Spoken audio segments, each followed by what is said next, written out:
and welcome to another episode of Wednesdays with W. This is episode number 40, and the guest on this show is one who's shown a lot of grit, courage, and determination in his outings with Team India, and of course, unfortunately, is recovering from a major injury.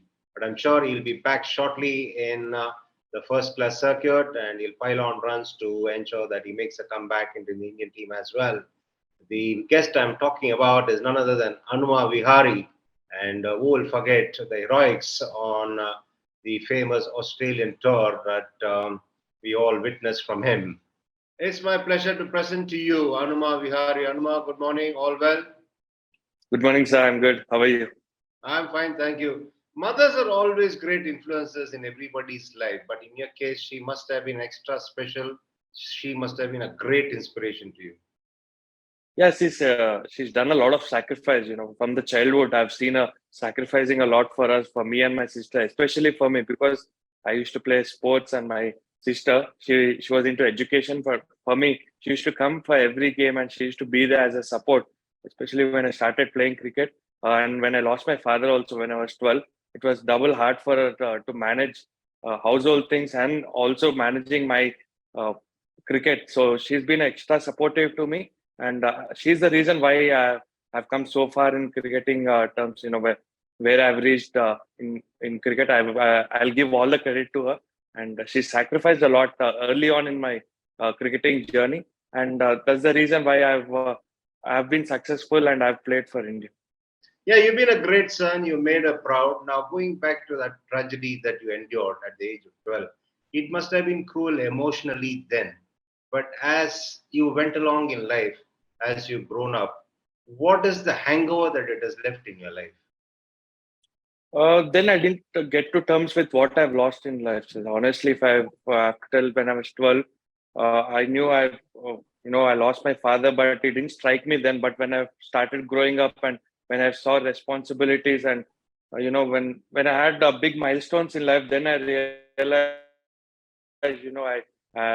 if he was there, he would have been even more happier sharing my happiness with him, my success with him. That's when I realized, I've lost a big part of my life then at the age of 12. And for my mother, especially, to go through all those difficult part of life and then also to be supportive to her children was even more tougher. So I realize now how tough it must have been for her to raise us after losing my father at the age of 12. But it taught us responsibilities. If you look at the other side, for me and my sister, it taught us how to be responsible at very early part of our life, and it got the best out of us, sir.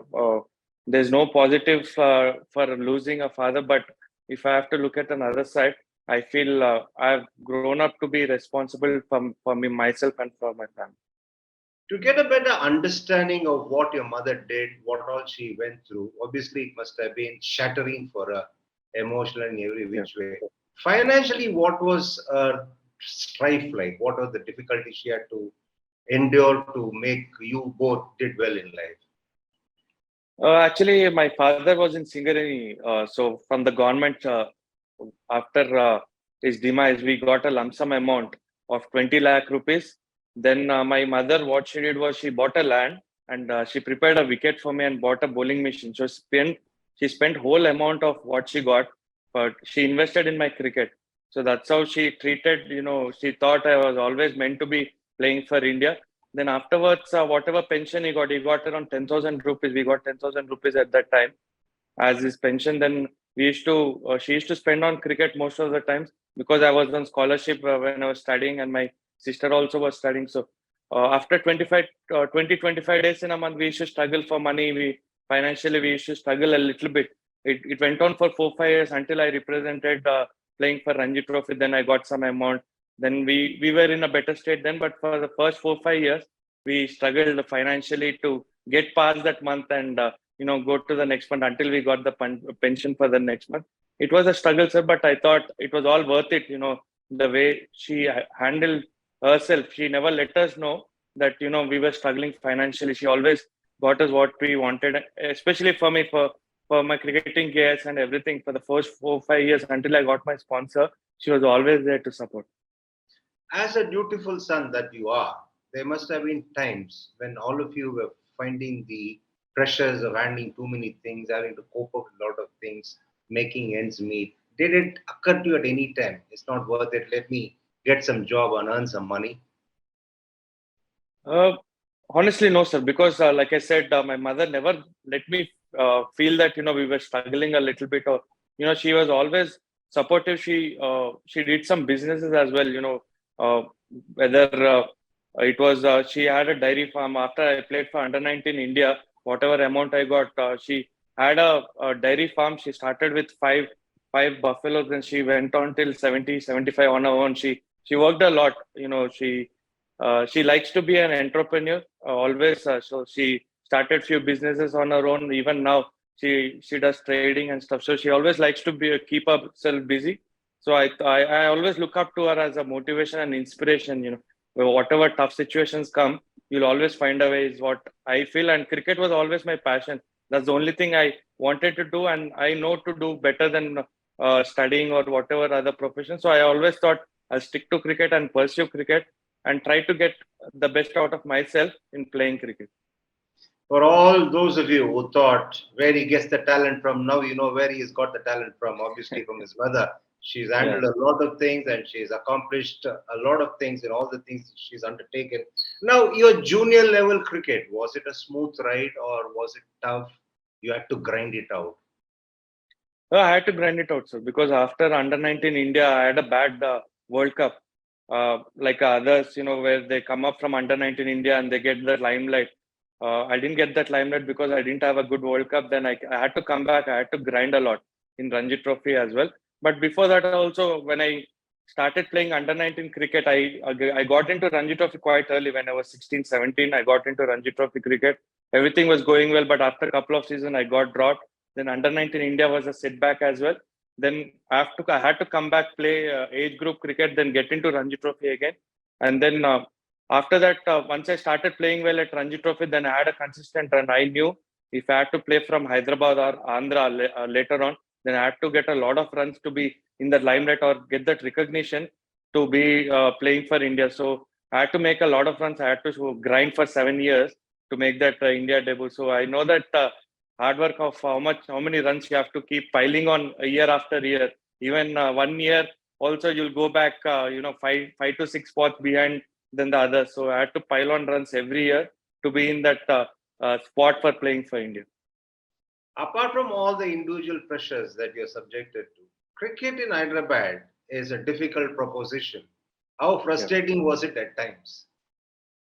When I was playing then for Hyderabad, it was not so bad, sir. If you ask me honestly, then it was okay than what it is compared to now.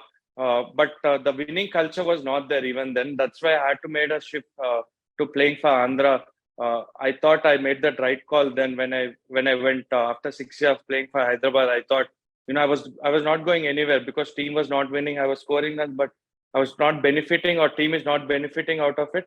So I thought making a shift would be better for me and my career. So I thought moving out of Hyderabad, although Hyderabad had a it had a big history. A lot of cricketers came out of, legends came out of Hyderabad, but I thought it was in a bad state when I came out, but it got worse to what it is right now. Make no mistake about it, I have a lot of admiration for Hyderabad cricket and Yeah. its history and for the talent that it has produced. That's why it's very disappointing for me as an outsider seeing how things are now. Now, talking about some of the idiosyncrasies of Hyderabad cricket, there was a game that a keeper was dropped to accommodate somebody, and you had to keep, wasn't it? Yeah. And you did Yeah. fairly well after keeping for a long time in that game. Yeah. Just talk us through that game. You're not getting so away incident like so incident only it the was the cricket part of last. it. Only the cricket part of it. I don't want anything Yeah. else. Yeah. So incidentally, it was the last game of the season, and I was made the captain also that game. So there was a lot of grass. Coach wanted to play four fast bowlers, and we had an experienced spinner in Oja. We couldn't drop him. So we had to accommodate four fast bowlers and a spinner. And only weak link in our team we thought at that time was the keeper. So I already kept in T20 games before. So coach asked me, why don't you keep? It was my first game as captain. So coach is asking me to keep. I said, I'll do it for the team because I was also the captain. I have to lead by example. I thought, okay, why not? I'll just keep. I won the toss. I choose to bowl. The grass was there, but you know how Gymkhana is. You look at the grass, you attempt to bowl first, but it was always flat. So they scored 500 plus. I had to keep for 2 days. Then I asked the coach, Azim sir was the coach then. I asked him, sir, I'll go one order down. He said, no way, you're going at number three. I kept for 2 days, then I had to bat number three. I got runs. I got 264. Instantly, we won that match. But after that match, I had to sleep for 3 days, sir. I was in bed rest for 3 days. I couldn't get up. Keeping for the first time 2 days, 180 overs, then to bat for a long time. Then I realized how tough keeping was. I can imagine what it would have been if you're not used to it. Now, you kept wickets, you obviously batted, you also bowled off spin. Is there anything that you've not done on a cricket field? Maybe umpiring? Yeah, well, I've done it. I've also bowled medium pace, if you know. But I've done it all in Ranji Trophy level. I've batted open. I've batted left-handed also last season. I had to bat left-handed, so I've batted right hand, left hand.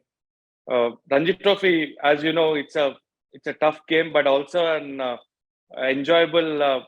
I always enjoy playing Ranji Trophy for my side, whether it's Andhra or whether I played for Hyderabad, because you want to win games for your state, and whatever it does, whether it's keeping, whether it's fast bowling, spin, or batting right-handed, left-handed, you want to contribute and make sure. As a senior pro now, I want to make sure that I have to give it all to make sure that the team wins. The much worked for, much awaited moment came at the Oval. Yeah. And you had a good game there as well. Yeah. So, did you expect to succeed as an off spinner in international cricket? Not really. So, if you ask me, I had a good first innings with the bat. I got a 50 odd then, but with the ball, we only had Jadeja at that time. We played with four bowlers. We didn't have a second spinner. So after a point, second innings where fast bowlers were tired, Virat asked me to bowl. I think that's the reason why I made my debut as well, because I could chip in with some off spin that came in handy. So I bowled, but I got 3 wickets. And the first wicket was obviously Alistair Cook in his last game. So he wouldn't want to remember that, but I would remember it for the rest of my life because it was his last inning in Test cricket. I got him out. So it was a memorable moment. Obviously, making your debut for India, especially at the Oval, it was a dream come true for me and for my family as well. The history of my mother sacrificing everything for me to make that dream come true. It was a special moment for me, uh, and doing well in that Test match was a cherry on top, I think. Now, talking about Oval, India is going to play a big game. What do you think of India's prospects in the WTC final? I think it's going to be tough, sir. I'm not saying it's going to be easy because we are playing a tough opponent in Australia. They've had more time to prepare than us because we've been coming out of IPL, different format. It's going to be tough. It's going to be challenging. But as you know, the history of playing against Australia in the recent past have been good. We've beaten them twice at home and once in India recently as well.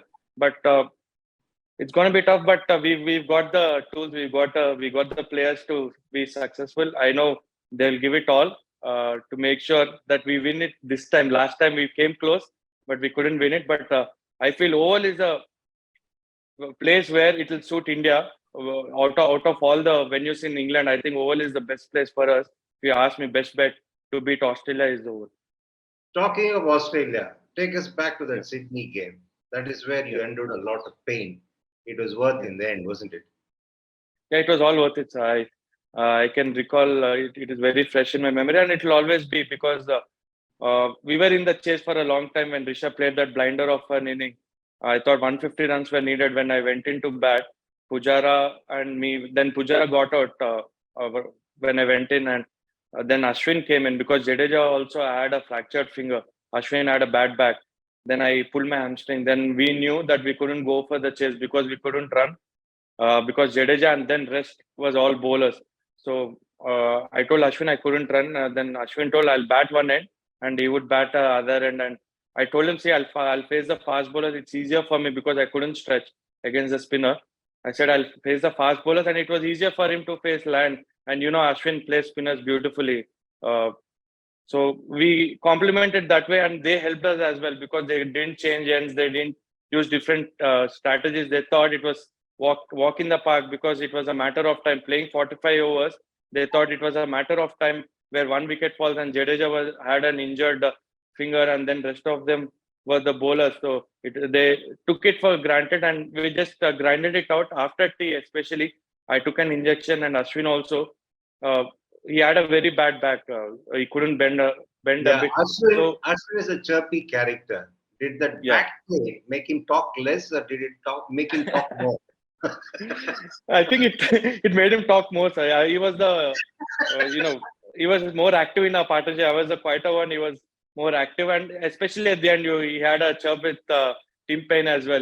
He was always that kind of a character. You know him well, uh, but it was a nice partnership. It was we complemented each other well. We had that understanding of what we wanted to do in that situation. You are recovering from an injury even now. It's taking quite a while, this particular injury. It's Yeah. really tough, isn't it? Having to sit and wait and hope that things will go well. Yeah, it is frustrating because it was a freak injury in the Ranji Trophy quarterfinal. Avesh Khan bowled a bouncer. It climbed up little more than what I anticipated. I usually don't wear an arm guard, but it straight on the arm. So it didn't hit the fleshy part of the arm. So it just hit the bone, and I had a fracture. It took a couple of months for it to heal, but physiotherapy took 1 more month. So I'm out of cricket. I was out of cricket for 3 months, but uh, now I started playing. So hopefully I'll have a good domestic season and then come back to Indian team. Your move to Andhra from Hyderabad, what did bring about that particular decision?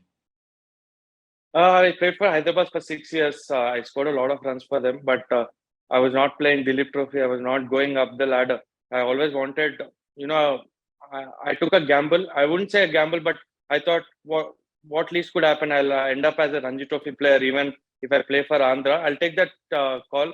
Uh, the year before I went, MSK actually called me. He said, "Why don't you come to Andhra? You're born in Andhra. You'll be a local player. You'll be captain. We'll give you that importance. We'll value your decision." So I took an year time. I played 1 more year for Hyderabad. Then I thought I was not going anywhere. Then I made that shift. I went to Andhra. I made sure when I went to Andhra that the team comes first. Even if I score a lot of runs, if the team doesn't go forward and play quarterfinals or semifinals or even the finals, then I wouldn't be going anywhere. I made that mindset shift that I want to get the best out of everyone else. I knew I would get runs, but I want everyone else to also make sure that they play their part in team winning and moving forward. Uh, I think that got the best out of me. So the shift to Andhra, because that made me more responsible, because I was getting out of the comfort zone and going into a different state when I was at the peak playing for Hyderabad, captaining Hyderabad. But still, I wanted to make that change because I wanted to play for India, and I thought that move was the crucial part in me playing for India. Yeah, I was going to come to that. A lot of cricketers are looking to move to a different state due to various reasons. One could Yeah, be the one that you told us about. Other yeah, could be the frustration creeping in. The other could yeah. be youngsters not getting a chance to play. Now, what adjustments does one need to make if you move to another state, or what kind of pressures can you expect to be subjected to? Think there'll be a lot of pressures because in your home state you might get one or two chances more, or you can have a comeback. But if you move to a different state and if you have a bad season, there's no way you're coming back again, because people always treat you as an outsider no matter what. Even if I'm born in Andhra, because I've not played junior cricket for Andhra, they'll even look at me as an outsider. Although I've played for India, although I've scored a lot of runs for them, every year when I go to Andhra, I know that every match I have to keep getting runs, because people will look at me, they think that I'm a professional player, then they'll have a lot of expectations on me every year that I have to deliver. So people who are moving out of their own state, they'll find it double harder, because and it's challenging for them also. As a sportsman, you take up that challenge because that's what you want to do, keep getting better at what you do. So moving out, I feel in a way it's better for a individual, and it's up to them how they look up to it. I feel like I said, moving out of Hyderabad and going to Andhra actually got the best out of me. Now, you are recovering from an injury. You have a lot of time to reflect. Obviously, thoughts will be going through your head. Yeah. Did you at any time during this phase feel that all your grit, all the qualities you displayed as a team player were not rewarded enough in the Indian side? Yeah, to a point, I felt that, sir. If you ask me honestly, one instance I will tell you, when I did well in Australia, when I came back, I had a recovery period. Then I went to NCA. I did my rehab, and I was declared fit. I was at good fitness levels. I played domestic cricket. I played T20 cricket. Then after that, there was a New Zealand series in India. Uh, then I got dropped. Virat was not available. Uh, sorry, Rohit was not available in that series. I thought I would get a chance because I played 16 test matches. I played 13 away. So I thought this was the moment where I'll get an opportunity to play at home and maybe cement my place in the team. Then I was not in the team. I was sent to South Africa to play a series. They said I have to prepare for an overseas series which was coming after the New Zealand Test series at home. There was a South Africa Test series away. I was sent to prepare for that series. I thought I was let down a little bit there because after all the after 2-3 years of me playing abroad, I thought the opportunity came for me to play in India, but unfortunately, I didn't get that opportunity. I thought I was let down. So if I think in the last 3 months, I've been thinking a lot about it. Maybe if I got a little more opportunity at home, I would have been successful. But having said that, I have no regrets. I thought I could have done a lot more with the opportunities I've got. I've always looked up that way. So I'll take that responsibility that I thought I could have done a lot more with the opportunities I've got. If it is going to give you any kind of solace, you're not the first one. There have been a few who have been Yeah, subjected to this. There'll be a few more yeah, after you also. You know Indian yeah, cricket well enough by now. The yeah. other thing that might have crossed your mind is that you are a multi-talented cricketer in many ways. Yet you're not the most sought after when it comes to IPL. Does it really bother you? Yeah, it does bother me because I feel in India they stamp players very quickly. They'll say he's a test player or he's a one-day player or he's a T20 player. I've got opportunity when I was 19. They asked me to play a certain role. They asked me to play anchor sheet role, which is not applicable now in T20 cricket. If you see, but then it was a case because we were playing in a slow wicket where one batsman was needed to play all the 20 overs, and I was 19 at that point. But after that, if you see, I didn't get many opportunities in the IPL, and people brand me as a test player, and it is difficult for me to come out of it and prove people that I can still play white ball cricket. And if you see my records in white ball cricket, they're pretty decent. It's not that I've not performed at white ball cricket. I've performed in India as well, but that is the unfortunate thing, which I feel I'll just keep improving on it. I've still got time. I'm only 29. I feel I can still improve on it, and I still have hopes of playing in the IPL in some franchise at some point. But I know that I have to improve my skill sets even more, improve my maybe my way of mindset. Because T20 cricket has changed a lot over the years. If you see, even this year, the strike rates have gone up, the run scoring has gone up. So I feel I have to change my game a little bit in white ball cricket. There are many cricketers in first class cricket who perform very well year in and year out, yet they don't figure in the IPL. Are they angry? Are they frustrated? What is it? What goes on in their minds? And you must have obviously spoken to a few of them. I think they are a lot frustrated, sir, because if you play domestic cricket, you grind for 6 months, and the rewards you get. But if you are aiming for IPL, if they're just playing IPL and the rewards are much bigger, so they all are aiming for the IPL. I assure you, because if you're not playing for India, at least you can play. Is the thing is that you aim for the IPL, and if you get a contract, then you'll be successful. You will get that limelight. So people are thinking in that direction, especially the youngsters who are playing domestic cricket. I've seen when they don't get selected in the auction, they're depressed. Some of them, they don't talk for 1 week. They don't be in the game. Even if they're playing the game, they don't get motivated playing the first class cricket, because all they aim for is playing in the IPL. If they don't get the Indian call up, the second thing they want to do is playing for the IPL. So most of them who I talk to, youngsters these days, they are aiming for the IPL, so because of the limelight, and they know there's a way to playing for India from the IPL as well, because a lot of players have been getting selected to play for India, especially in white ball cricket from the IPL. So they're targeting the IPL, and they're obviously getting frustrated not getting it. So let's not forget the most important thing, the financial security. Some Yeah. time ago in this conversation, you said that moving to Andhra proved to be a very good decision for you. What are the differences you see in the running of the cricketing systems in Andhra and Hyderabad? I think it is a lot more cricket oriented. So if you ask me in Andhra, there are a lot of camps. The structure is very nice. There are camps for women in a separate district.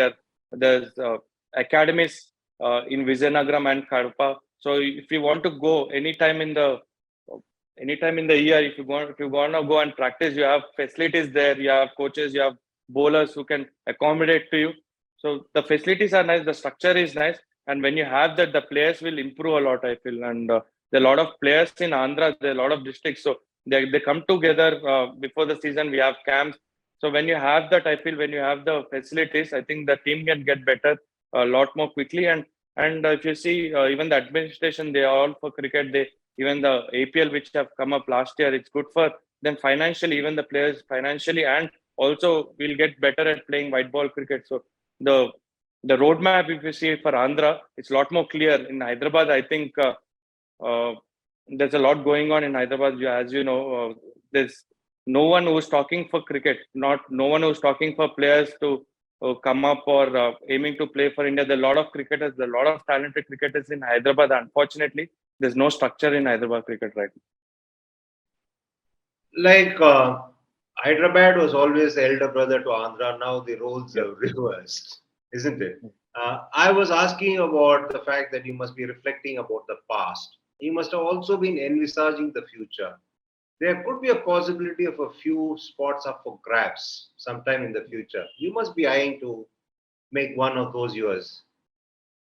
Yeah, I'm very confident about it. So because especially in Test cricket, I feel I have the skill sets, I have the temperament to excel at Test cricket. I've not got the best out of me in the 16 games I've played.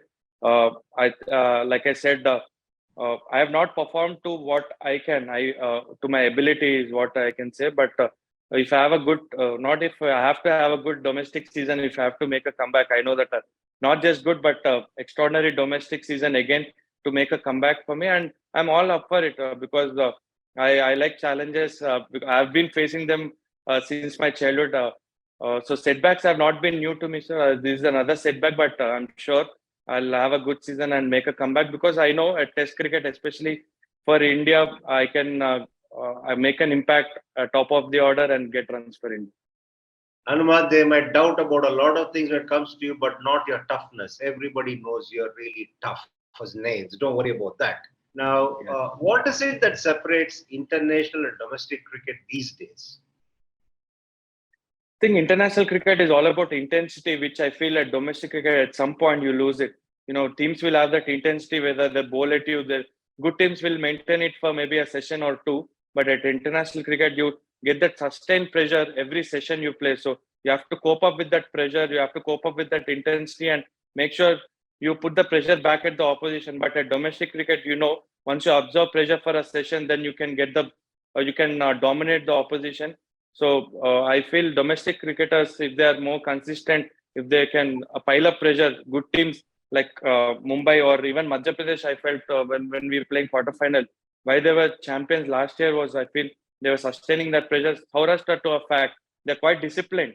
So the discipline factor sometimes goes out of equation when it comes to domestic cricket, but in international cricket, they stick to their guns. They'll be disciplined. They'll stick to the plans. Even the strategical point of view, they see a lot of videos. They'll look at where they have to bowl at you. Domestic, they sometimes go out of plans. They'll be impatient at times, but in international cricket, they'll be patiently waiting and stick to the plans. How taxing is it for a player to play in all formats for India and also the IPL?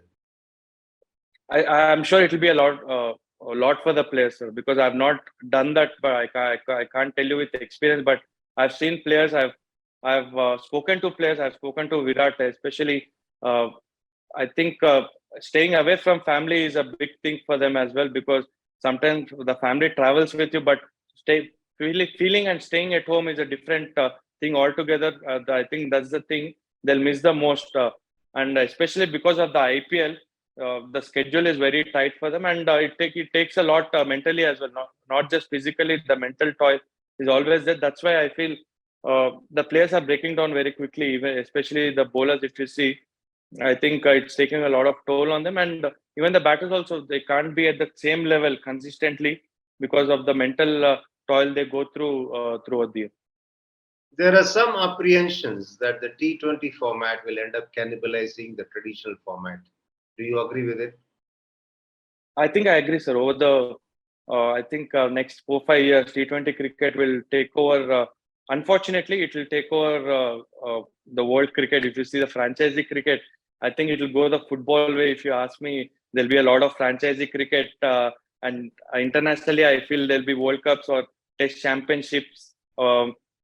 Very few here and there, but I feel franchisee cricket. I think in the next 4 5 years will take over the world cricket.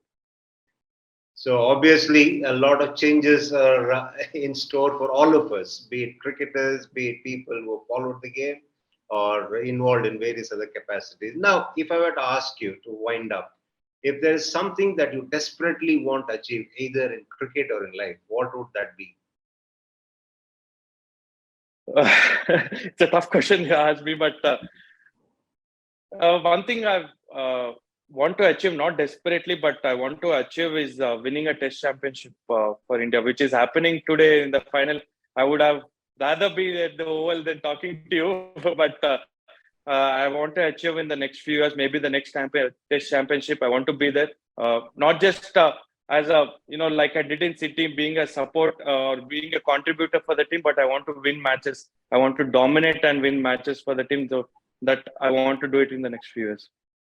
I'm sure you'll end up doing it because you are one who has a lot of commitment, who's really determined, and who likes to work hard to achieve whatever that is you want to achieve. Thanks a lot, Hanuma, for being with us and Thank you, talking sir. to us. I enjoyed this conversation as much as I did probably the other conversations. But nice of you to make the time at such short notice and obliging us. Pleasure, sir. Pleasure. Thank you. Thank you very much, and all the best in your future endeavors. Thank you, sir. That was Hanuma Vihari talking to us about all the things that have been a factor in his life. He was forthright as usual. And of course, he's looking forward to making a comeback into the Indian side. I'm sure that he will do it in due course. And I'm sure that you also enjoyed the conversation as much as I did. For those who are joining us for the first time, press the like button and also subscribe to the channel. And for those who've been watching now and then, try and log on to the handle of Sports Stars to see all the earlier episodes where we've chatted with some outstanding cricketers and individuals. So that's it from me on this episode. And until I catch up with you next time, as I always say, be good and stay safe.